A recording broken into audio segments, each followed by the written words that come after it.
Swadika, thank you for joining us for the midday edition of NBT World Brief right here on NBT and NBT World. You're with me, Nawarat Wong Araya. Prime Minister ANUTIN Chanvirakul has led a cabinet visit to Chiang Mai to step up efforts against forest fires and PM 2.5 pollution, pledging full government support to protect public health and the economy.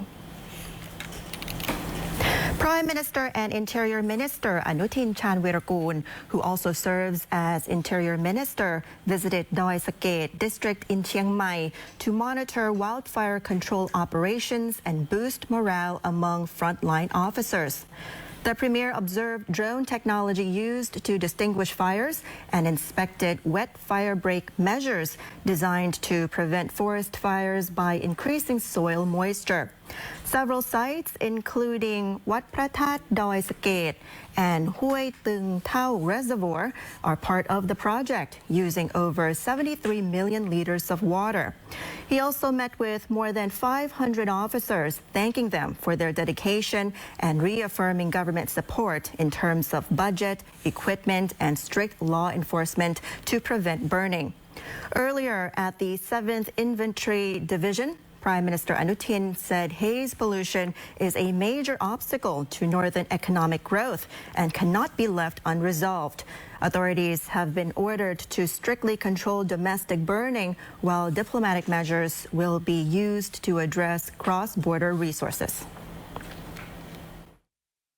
ปีนี้ผมได้เห็นด้วยตัวเองว่าเราประเทศไทยเราโดยเฉพาะยิ่งในจังหวัดภาคเหนือตอนบนจะต้องเสียโอกาสอย่างมากมายในการเสริมสร้างรายได้ให้กับพี่น้องประชาชนการสร้างโอกาสการมาหากินนะครับแล้วก็การที่ทำให้ระบบเศรษฐกิจในส่วนภาคเหนือตอนบนเนี่ยมันควรจะเติบโตได้มากกว่านี้มันก็ทำไม่ได้ด้วย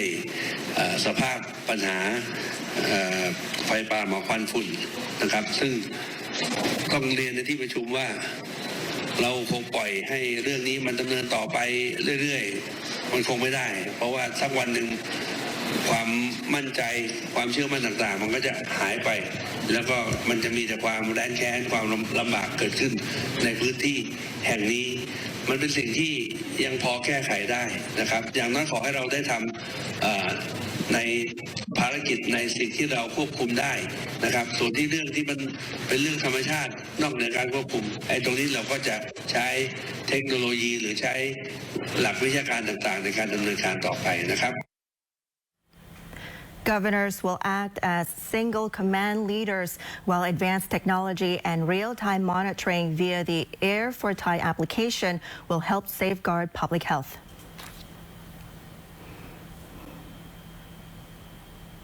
Thailand is facing rising wildfire risks and worsening air pollution, with authorities warning of high-risk areas and dangerous PM 2.5 levels across multiple regions. The Geoinformatics and Space Technology Development Agency, or GISTA, is closely monitoring nationwide hotspot activity and using predictive models to assess wildfire risks from April 20th until the 26th. 5 provinces identified as highest risk are Chiang Mai, Mae Hong Son, Tak, Lampang, and Kanchanaburi, respectively. Most high-risk zones are within protected forests and national reserves, requiring close surveillance. Meanwhile, the Air Pollution Resolution Communication Center reported PM 2.5 levels exceeding safety standards in 32 provinces nationwide. Affected areas include Chiang Rai, Chiang Mai, Nan, Mae Hong Son, and Phayao. The highest readings were recorded in Hoi Kon subdistrict in Nan province, followed by locations in Chiang Rai, Chiang Mai, Mae Hong Son, and Nan. In the north, PM 2.5 levels ranged between 40.7 and 140.8 micrograms per cubic meter, exceeding standards in most areas. The northeast recorded exceedances in 6 locations, while the central and western regions also saw widespread pollution. In Bangkok, the highest PM 2.5 levels were found in Bang Kho Lam, Lat Krabang, Nong Jok, Pravet, and Sampantawong districts. And overall air quality was mostly moderate, but authorities warned the heat index has reached dangerous levels. And Thailand is stepping up coordination with Oman to ensure the safe passage of Thai cargo vessels through the Strait of HORMUZ amid rising regional tensions.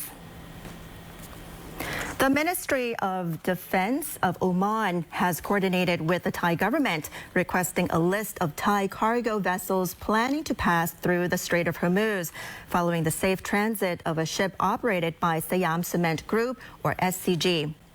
Deputy Prime Minister and Foreign Minister Sihasak Phuangketkaew said Thailand is using all available channels to facilitate the passage of its vessels. He added that discussions with Iran's foreign minister may be pursued to further address the issue. The latest development comes after an SCG vessel successfully passed through the strait on April 19th. And while it is unclear whether this was directly linked to Thailand's recent engagement with Oman, authorities view the request from Oman as a positive signal. The Deputy Prime Minister noted that several Thai vessels remain in the area and efforts are ongoing to ensure their safe navigation. However, he acknowledged that rising tensions in the region could make transit through the Strait of HORMUZ more difficult in the near future. Thailand continues to closely monitor the situation and coordinate with international partners to safeguard its maritime trade routes.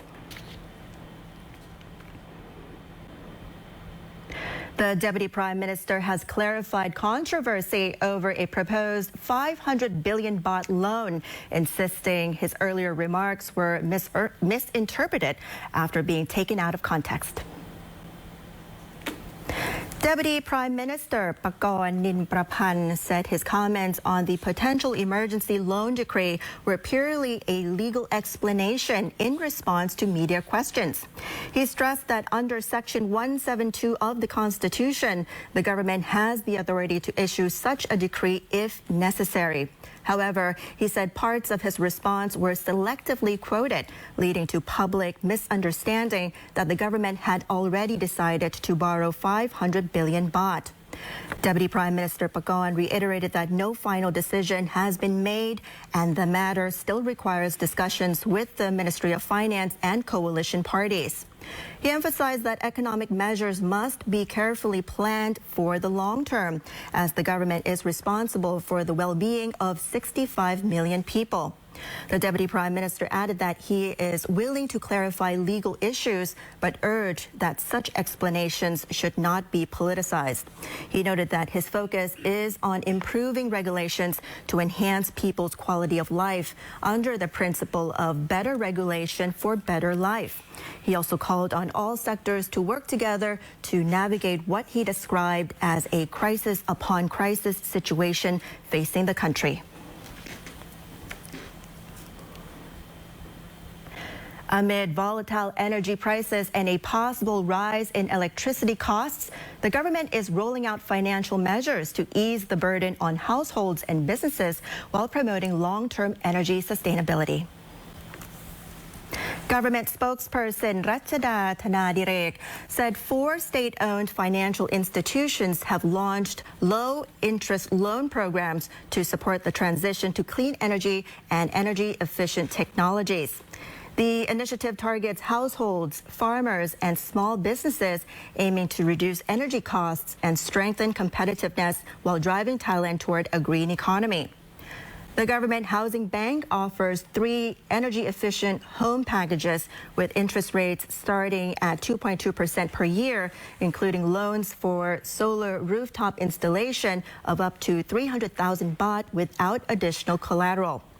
The Government Savings Bank has introduced green loans covering homes, electric vehicles, and businesses, including financing of up to 110% of property value and repayment periods of up to 40 years. The Bank for Agriculture and Agricultural Cooperatives, or BACC, is supporting farmers under the BCG model, offering machinery loans with repayment terms of up to 10 years and flexible green financing of up to 15 years. Meanwhile, SME Development Bank provides green productivity loans of up to 30 million baht at 3% interest with a 10-year term and a 1-year grace period on principal payments.